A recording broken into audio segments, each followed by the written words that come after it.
Este es el programa La Historia y sus protagonistas, un espacio concebido para conversar sobre la historia y cultura de Santiago de Cuba. Hoy vamos a hablar sobre la historia de la música popular bailable, un tema muy poco investigado.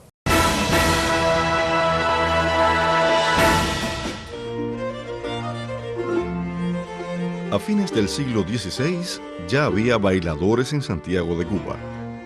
Según afirma Emilio Bacardí en sus Crónicas de Santiago de Cuba, ya en el año de 1580 existía en la ciudad una orquesta integrada por 2 tocadores de piano, un joven sevillano, tocador de violín, y 2 negras dominicanas que tocaban la bandola, llamadas Teodora y Micaela. A mediados del siglo XIX, los santiagueros disponían de numerosos espacios para bailar, pero el más codiciado era el Salón de la Sociedad Filarmónica. El pintor inglés Walter Goodman comentaba en su libro Un artista en Cuba que para aprender a bailar en Santiago recomendaba de manera particular ir al baile que se ofrecía el Domingo de Ramos en la Filarmónica, al cual los hombres llevaban a sus guariminicas o compañeras de correrías del carnaval. Según el inglés, aquel era el baile más espectacular de Santiago.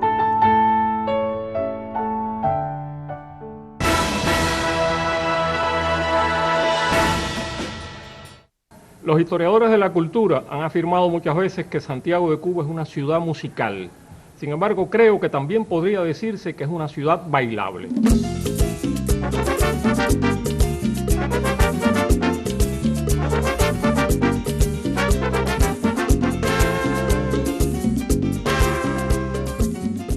A menudo se expresa de que Santiago de Cuba y en general Cuba como país es una nación de música y baile. Eso es muy cierto. Pero he decidido a través de este ensayo realizar una propuesta para mover el pensamiento y observar algunas estructuras que desde la sociedad, desde la identidad cultural, nos permitan hilvanar ese por qué Santiago de Cuba es una ciudad bailable y qué trascendencia y significaciones tiene para sus pobladores y para nosotros como pueblo y en sentido general nación. En pensar el baile he centrado la atención en una década que a veces pasa en los estudios musicológicos y musicográficos un tanto solapada, y es la década de 1980. Sí, a menudo se reconoce que en esta década hubo una eclosión de orquestas, agrupaciones y conjuntos en sentido general, pero hay una ausencia de un tanto pensar, como insisto, qué estructuras y qué significaciones acontecían a nivel social que dio paso a este desarrollo de la música popular bailable y específicamente en el bailador. Propongo pensar el baile en la década de 1980, vinculándola con algunos aspectos esenciales de nuestra sociedad. Un aspecto esencial es centrarnos en los derroteros que tomó la política cultural cubana. Y necesariamente tenemos que referirnos a años anteriores. El desarrollo de la música cubana había alcanzado un lugar significativo en Cuba y en el ámbito internacional. Sin embargo, considero que a partir del segundo quinquenio de la década de los 70 se dieron algunos procesos que facilitaron una reapertura y una reinserción muy importante de la música popular bailable como expresión de ese imaginario colectivo para nosotros como santiagueros, para nosotros como cubanos, y también exportar esa identidad musical hacia regiones del Caribe, Latinoamérica y otras regiones del mundo.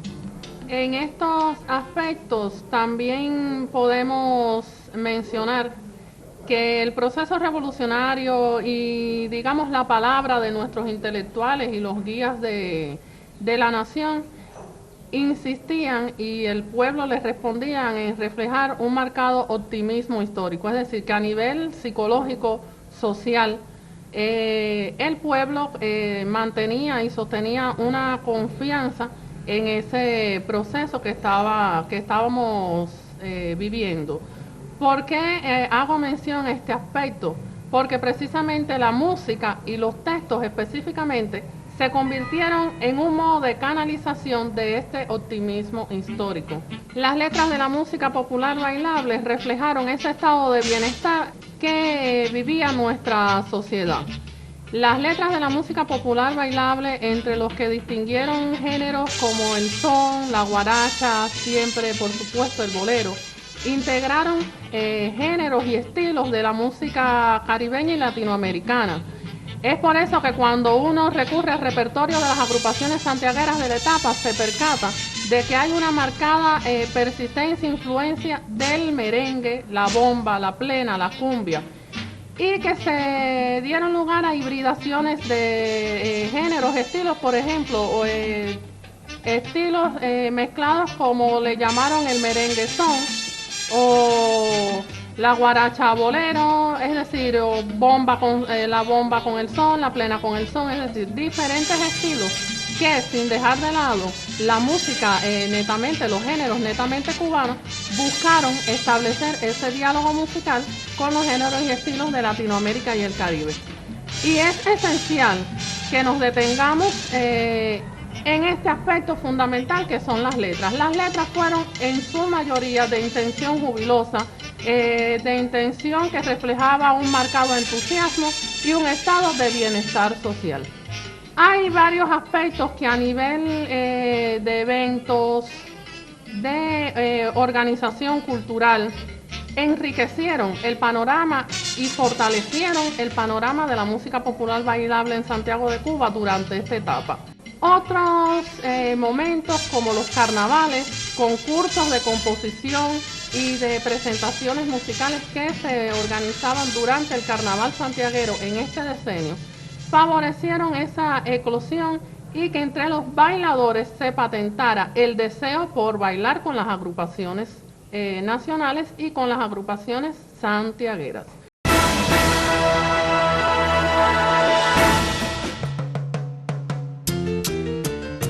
Una mirada a la prensa local de mediados del siglo pasado nos ofrece un testimonio impresionante sobre la importancia del baile para los santiagueros de entonces.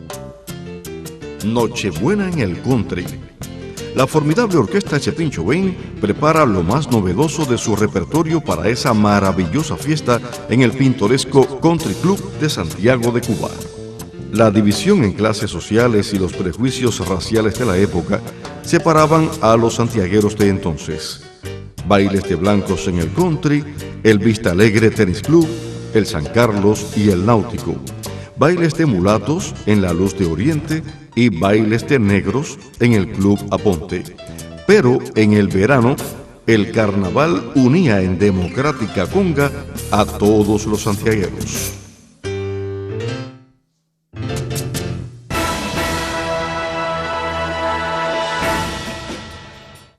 Tocar en trocha y carretera del Morro fue siempre un privilegio para cualquier orquesta cubana, porque el bailador santiaguero es una figura muy especial.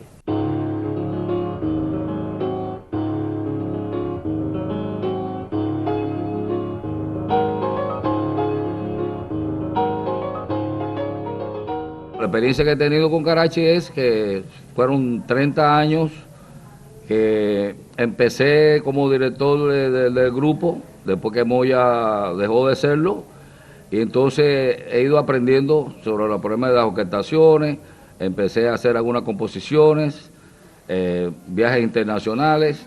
Dentro de estando con el grupo Carachi, bueno, fui seleccionado entre los mejores músicos de Cuba en la especialidad de trombón. También fui a Japón con lo que está Todos Estrellas. Y de ahí, bueno, para llegar nosotros, por ejemplo, de México, después de tantos años que nos pasamos por allá, pues aquí en Santiago de Cuba se ha perdido la costumbre de los bailables para la población. Ya eso no existe, por ejemplo. Muy pocas veces se hacen matinés o un día que hay una actividad determinada, se toca, por ejemplo, en las distintas calles de Santiago de Cuba, principalmente en Carretera del Morro. que se ha cogido la costumbre de carretera del Morro toda una vida y no ha sido así. Es decir, siempre se ha tocado en Martí San Pedro, Ramón Latour, en Santa Úrsula y carretera del Morro también, pero que además Santiago de Cuba siempre ha sido un termómetro para las agrupaciones, no solamente de Santiago de Cuba, de toda Cuba. La mayoría de las agrupaciones, por ejemplo, de La Habana, que han tenido fama, han venido siempre a Santiago para ver cómo reacciona el público de Santiago. Porque el público de Santiago, si una cosa no gusta en ningún lugar de Cuba. Como ustedes han podido apreciar en el programa, tenemos una tradición de música bailable en Santiago de Cuba de más de 4 siglos, lo cual permite afirmar que el baile es un elemento asociado con la identidad cultural del santiaguero.